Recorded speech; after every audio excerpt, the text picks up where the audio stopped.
তো এখন প্রায় 4টে বেজে গেছে। পুজো টুজো করে শুয়েছিলাম, মানিককে ঘুম পাড়াতে গিয়ে আমিও ঘুমিয়ে গেছিলাম। তো এখন সাবু মাখলাম, তো সেটাই খাবো। সারাদিনে সে প্রসাদ খেয়ে শুয়েছি, আর কিছু খাওয়া হয়নি।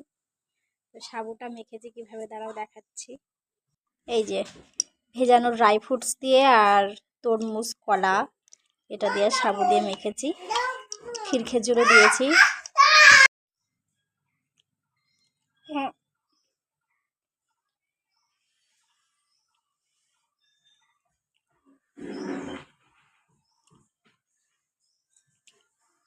মাখাটা খুব সুন্দর হয়েছে। তো এটাই খেয়ে আর মনে হয় রাতে কিছু খাবো না। এটাতে আমার সারাদিনের মতন ঠিক আছে। একটু জল খাবো রাতে, ঠিক তাহলে হয়ে যাবে। আঙ্গুর ফল,